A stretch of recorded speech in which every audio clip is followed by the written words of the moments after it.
해가 떠야 사는 남자 한국미래에너지 김유한 대표입니다. 오늘 영상을 2개째 찍고 있습니다. 관련해가지고 원자력 에너지가 그린 에너지라는 한 번쯤은 생각을 해봐야 하는 문제에 대해서 요즘 이슈가 되고 있는 게 사실입니다. 그래서 앞선 영상에서도 제가 영상 시작하기 전에 이렇게 서두에 말씀을 드렸다시피 조금은 정치적인 이야기라든가 아니면 사회적인 이야기라든가 경제적인 이야기라든가 이런 부분들을 이야기를 해드리는 것도 어떻게 봐보면 태양광 사업을 하는 그런 사람들의 일종의 도움이 되기 때문에 이 이야기를 안 하고 넘어갈 수 없을 것 같다라는 생각이 있어서 이 이슈에 대해서 조금 다뤄볼까 합니다. 하지만 제 이 이슈에 대해서는 이미 지지난 조금 몇 개월 전에 한 달, 2달 전에 이 이슈에 대해서는 한번 말씀을 드렸던 게 사실입니다. 그래서 그 내용에 대해서 하나 더 덧붙여 가지고 조금 이야기를 해볼까 하고 다시 이 주제를 끄집어 와서 이야기를 한다라고 봐주셨으면 좋을 것 같다는 생각은 들고요. 인수위가 발족이 되고 우리가 대통령 선거가 끝나고 인수위가 발족이 되고 인수위 관련해 가지고 인수인계를 진행하고 있는 그런 상황에서 문제는 여기에서 제가 또 하나 이야기를 해드려야 될 게 표준거리 제한 관련해 가지고 제가 지지난 얼마 이 영상 관련해 가지고 주제로 따지자고 하면 한 서너 번째 전에 말씀을 드렸던 게 거리 표준 제한, 그러니까 봐보면 민가에서 몇 미터, 주도로에서 몇 미터 관련해 가지고 이 이야기가 확정이 돼 가지고 3월 달에 얘기했으면 4월 달에 발표를 하겠다라고 산자부에서 이미 발표를 했는데, 문제는 관련해 가지고 그 인수위가 들어가면서부터 갑자기 제가 또 산자부에다 물어보니까 그 이야기는 올해 연말까지 이렇게 발표를 하겠다라고 조금 많이 미뤄진 그런 상황이다라고 얘기를 하네요. 이런 게 조금 안타깝다라는 생각이 듭니다. 이미 발표를 하려고 예정이었고 관련해가지고 이렇게 준비하고 있는 사람도 있었고, 태양광 밴드 같은 거 많이 들어가 보시면요, 거기에 그런 얘기 있습니다. 태양광을 하고 싶은데, 자기 땅에 태양광을 하고 싶은데 문제는 거리 제한이 너무 과도하다 보니까 500m, 700m, 1km인데도 있고요. 이러다 보니까 여기다 태양광을 하고 싶어도 태양광을 할 수가 없다. 그래서 표준 거리 제한 관련해가지고 이게 언제 발표되냐, 이런 거에 대해서 상당히 민감하게 생각하시는 민간인들도 계셨고요. 일반적으로 태양광을 하고 싶어하는 사업주분들, 시공사도 이 문제에 대해서 상당히 유심 있게 이렇게 들여다본 시공사들도 상당히 많습니다. 물론 그렇지 않은 회사들도 많지만, 근데 갑자기 손바닥 뒤집듯이 4월 중에 발표를 하겠다라고 얘기를 했던 그 내용을 인수위가 인수인계를 할 때 관련해가지고 어떠한 문제가 발생을 했는지는 잘 모르겠지만 갑자기 올해 안에 발표를 하겠다라고 얘기를 하는 것은 과연 우리가 어떻게 받아들여야 되는가를 생각할 필요가 있습니다.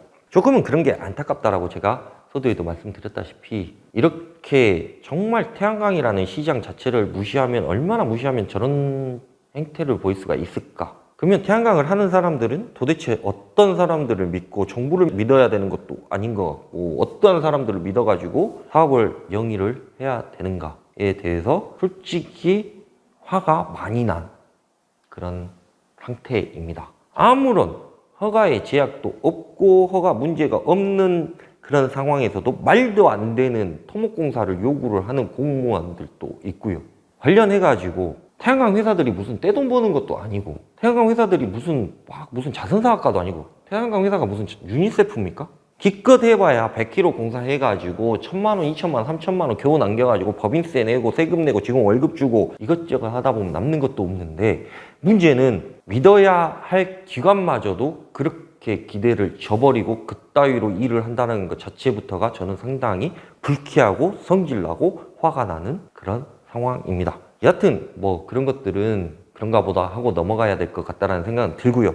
여하튼 오늘은 원자력이 그린 에너지라는, 제가 생각을 했을 때는 망상 같은 이야기를 해볼까 합니다. 인수위가 발족이 됐고 인수위가 원자력은 그린 에너지로 분류를 하겠다라고 공표를 했습니다. 제가 그 뉴스 기사를 보고 정말 경악을 금치 못했습니다. 여하튼 그렇고, 그 이유에 대해서는 제가 말미에도 계속해서 말씀을 드릴 테니까 그렇게 봐주시면 될 것 같고, 탄소 배출량 킬로와트당 12g, 그래가지고 태양광보다, 풍력보다 탄소 배출량이 더 적다. 라는 이상한 논리를 펼치고 있습니다. 자, 맞죠? 탄소 배출량이 전기를 만들 때 1kW당 뭐 12g 밖에 발생을 하지 않는 것은 사실입니다. 근데 문제는 원전이 가동이 되고 난 뒤에 얘기하는 이야기입니다. 원전이 지어질 때 발생한 탄소 배출량은 어마어마한다라는 것은 여러분도 알고 저도 알고 그렇습니다. 원전 폐기 후에 발생되는 탄소 배출은 그보다 더 어마어마하다라는 것도 여러분도 알고 저도 알고 있습니다. 문제는 원전 폐기 자체가 지금 현재 우리나라 기술력으로는 할 수가 없는 그런 상황이기 때문에 그게 더 문제이기도 합니다. 여하튼 그렇고 뭐 더 자세한 내용은 계속해서 제가 더 말씀을 드리겠지만 왜 원자력을 그린 에너지로 분류를 하겠다, 뭐 텍소노미 이야기 말씀드렸지만 관련해서 그때 뭐 이재명 뭐 그때 후보 그다음에 윤석열 후보하고 뭐 EU 텍소노미 뭐 이야기하고 뭐 그랬던 내용에 대해서 제가 그때 당시에 한번 영상을 찍어가지고 여러분들한테 말씀을 드렸는데, 여하튼 그때 당시에 우리나라는 원자력은 그린 에너지가 아니었습니다. 그린 에너지 분류책으로 넣지도 않은 그런 상황이었습니다. 근데 갑자기 인수위에서 원자력은 그린 에너지다 라고 얘기를 하는과 동시에 관련해가지고 약간은 문제가 발생을 했고, 그 문제에 대해서 해명을 하는 게 어떤 거냐, 재생에너지에 한계가 있기 때문에 원자력은 그린 에너지로 분류를 해야 된다라는 조금 앞뒤가 맞지 않는 이야기를 하고 있습니다. 재생에너지가 한계가 있기 때문에 원자력은 그린 에너지다, 이게 좀 말이 안 되죠.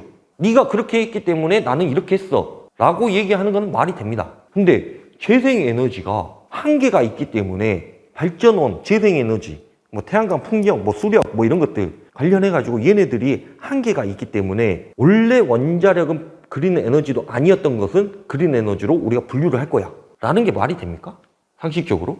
다른 발전원 별을 찾아가지고 이게 이만저만해서 얘는 그린 에너지야 라고 얘기하는 게 맞는 거지, 말 그대로 전기 생산하는 양이 우리가 전기를 사용하는 양보다 얘네들이 사용하는 게 한계가 있기 때문에 얘는 한계가 있어서 원자력을 그린 에너지로 분류를 시켜야 돼, 이거는 말이 안 되는 얘기입니다. 이상한 이야기, 논리인 거죠. 2050 신재생 에너지 70% 추진시, 그러니까 지금 현재 정부에서, 그러니까 문재인 정부가 진행을 하고 있는 게 2050 70%인데 문제는 2050 70% 추진했을 때 전기요금이 해마다 4에서 6% 정도를 인상을 해야 된다라고 얘기를 합니다. 그러다 보니까 전기요금에 대한 부담감이 너무 커서 전기요금을 해마다 4에서 6% 정도를 인상을 해야 되기 때문에 원자력 발전소는 그린 에너지로 포함을 시켜야 된다라고 얘기를 하고 있습니다. 전기요금이 4에서 6% 인상이 되는 거하고 원자력이 그린 에너지로 분류를 하는 거하고 도대체 무슨 상관인지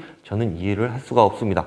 제가 지난 영상에서도 말씀을 드렸다시피 문제는 원자력 발전소가 갑자기 내가 저기에다 지을게 라고 해가지고 건물 짓듯이 막 뚝딱뚝딱 해가지고 지을 수 있는 게 아니라는 것도 여러분들이 아시고 계셔야 하는 거고, 문제는 원자력 발전소를 하나 짓기 위해서 부지 선정부터 관련해가지고 뭐 관련해서 뭐 타당성 조회하고 뭐 이것저것 다 조회하고 뭐 어쩌고저쩌고 해갖고 인허가 나는 데까지 해서 약 10년에서 15년 정도가 소요가 됩니다. 이게 말이 되는 그런 상황인가요? 5년 안에 무슨 원자력 발전소를 지을 수 있는 것도 아닌 거고, 그래 다 좋다라고 치고 다 좋습니다. 그러면 재생에너지에 한계가 있어가지고 그린 에너지로 원자력을 포함을 시켰다, 그래 거기까지 이해를 할 수가 있습니다. 재생에너지가 따라올 수가 없으니까 그린 에너지로 원자력을 포함을 시켰다, 거기까지 우리가 이해를 할 수가 있습니다. 자, 2050 정책 추진 시 70%가 재생에너지인데 문제는 그렇게 진행이 되다 보면 전기요금이 4에서 6% 정도가 인상이 돼야 되는 게 지금 현재 현상인데, 매년 4에서 6% 정도 전기요금이 인상이 된다. 자, 4% 잡으면 10년이면 40% 올라가는 거고 20년이면 80% 올라가는 겁니다. 단순하게. 그러면 우리가 10만 원 내던 집은 10년 뒤에 14만 원 내는 거고 20년 뒤에는 뭐 한 20만 원 정도 내겠죠. 뭐 관련해가지고 계속 오르는 거니까. 이게 많습니까? 저는 그런 것들을 한번 생각을 해보면 4에서 6%라고 하면 어마어마한 금액이라고 생각하는데 전기요금 10만 원 내는 집이 거의 없습니다. 솔직하게 말씀드리면 일반적으로 뭐 여름이나 겨울에 뭐 조금 이렇게 많이 조금 뭐 에어컨 쓰고 뭐 전기장판 쓰고 하면 그 정도 나가는 거지, 예전에 뭐 가정용 태양광 영업도 해봤지만 그렇게 많은 집을 저는 본 적은 없는 것 같습니다. 관련해가지고 가정용 태양광 뭐 잠깐 말씀드린, 가정용 태양광은 누진세를 잡기 위해서 태양광을 다는 거지, 전기요금 한 6, 7만 원 나오는 집 뭐 관련해가지고 이런 집 같은 경우는 커버가 되는 거고, 누진세를 잡기 위해서 가정용 태양광 올리는 거지 뭐 전기요금 100% 지한테 다 할당을 하겠다라고 생각하시면 오산인 거고, 관련해서 다시 원론적으로 돌아와서 전기요금을 매년 4에서 6% 정도 올린다라고 하면 과연 우리나라 사람들이 4에서 6% 올라가는 거 가지고 멱살 잡고 싸울 수 있는 사람이 몇이나 될까라는 게 제 기본적인 상식입니다. 전기요금 4% 정도 올린다고 해가지고 문제되는 게 있습니까? 솔직히 이 영상을 보시는 분들한테 제가 대묻고 싶습니다. 전기요금 4% 올린다고 해가지고 문제되는 게 있습니까? 4% 오르게 되면 10만 4천 원인가요? 10만 원 내는 집을? 조금은 저는 그런 생각을 해봅니다. 그렇게 된다라고 하면 그 정도의 수준은 감안해야 되는 거 아닌가 하는 그런 생각을 해봅니다.